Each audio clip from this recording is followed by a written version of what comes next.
Hey y'all, what's up? Alan checking in. Hope everyone's having a good day when you're watching this. It's a Thursday afternoon for me.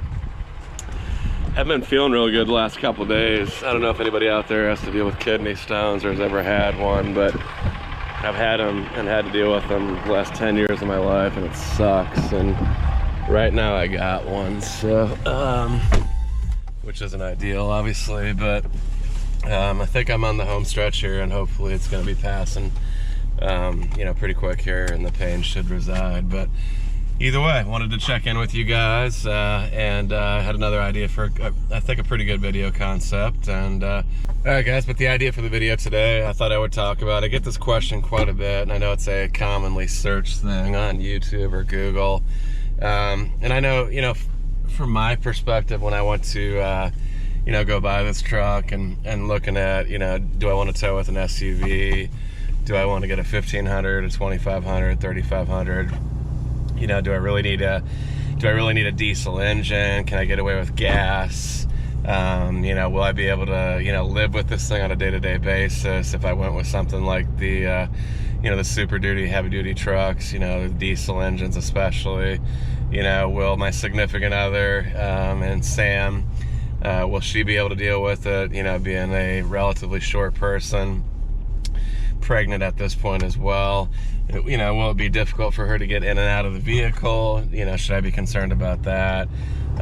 Is she going to have a hard time parking it, driving it? She's been in several accidents. She's not the best driver, unfortunately, insurance premiums wise especially. But I would say, I think right off the bat,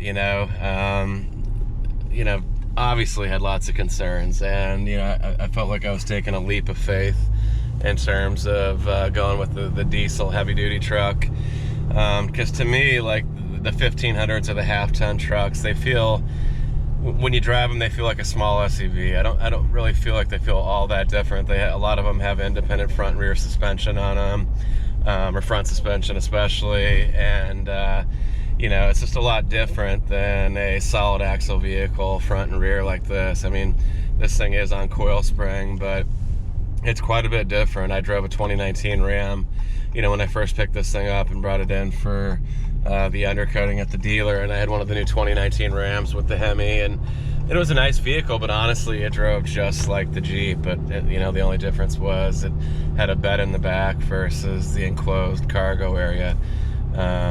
But I mean, honestly, it does not drive anything like, the vehicle that we have here, which once again is a 2018 Dodge Ram 2500 Laramie Crew Cab with the Cummins Sport Edition. So if you're new to the channel and you didn't know what we got here, but that's what we got. And yeah, so like I said, I get that question commonly.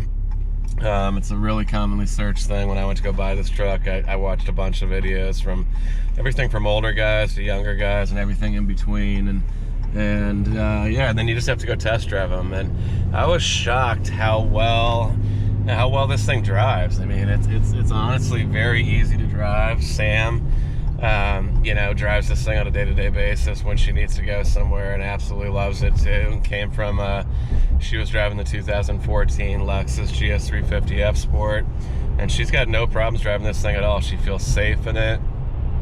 She thinks it's better in the snow than the Lexus was, even though it was all-wheel drive.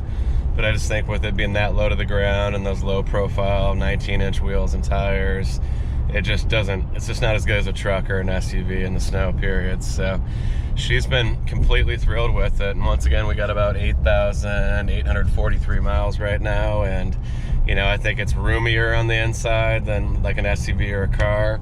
As you can see, Harper's back there right now because we're going to pick up Sam from her doctor's appointment for the baby. But I think there's more room inside the cabin than you get with an SUV or a car. Obviously, it's the same in the 1500 for sure, but once again, the driving style or the way that the truck drives is completely different than the 1500 with the Hemi. And I have not driven, the 2500 with the Hemi, but which will be the 392 that I had in my Jeep SRT. But I'm in love with the diesel. I'm never going to look back. I don't think I'll ever go back to a gas engine if I own a truck. I can't wait to start towing across the country with this thing. I'm really really putting it through its paces and seeing what it's got.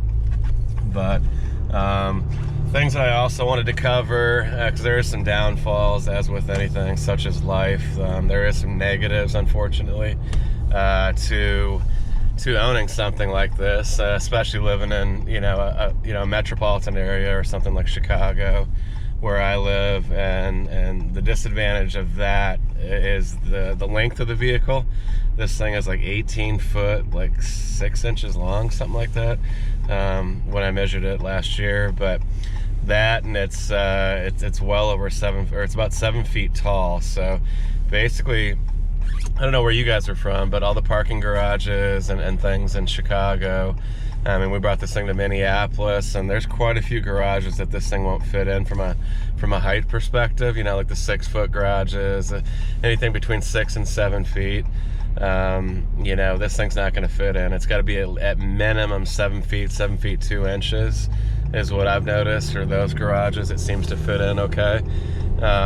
Which leads me to my next point. So if you want to lift a truck, or I do want to put a leveling kit on this thing, or possibly lift it down the road, or maybe even this year. But once again, living in the city of Chicago, having to depend on this thing for towing purposes, I think that is a big drawback of owning something like this. And I know it sits quite a bit higher than the 1500s, because once again, it's on a different chassis altogether. The actual cab is the same, in terms of what we sit in, and the actual, what the engine sits in. But in terms of the frame underneath, this is a completely different truck than the 1500s. So with that being said, the length and the height are definitely a drawback for sure.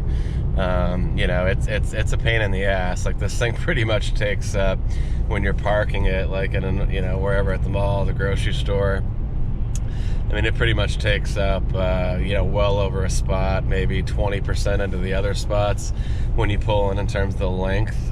So you really have to traditionally park far away, which is okay for a guy like me that's a car guy and doesn't want to get door dings. But for Sam, it's kind of a pain in the ass when she wants to go park, and she's pregnant right now, and can't fit it in the garage. Or if we go downtown Chicago and try to street park, even doing something like that is a huge pain in the butt. So I think with that being said, those are probably two of the big drawbacks, in my opinion, of owning a truck like this, or a super duty, heavy duty, 3/4 ton, 1 ton type of thing, would be the length and the height. So outside of that, honestly, I don't see a lot of drawbacks. I mean, in terms of how it rides, yeah, it rides like a truck, but it's nothing like trucks that were, I used to work for Enterprise Rent-A-Car as a kid out of college, 15 years ago, or 10 years ago, whatever.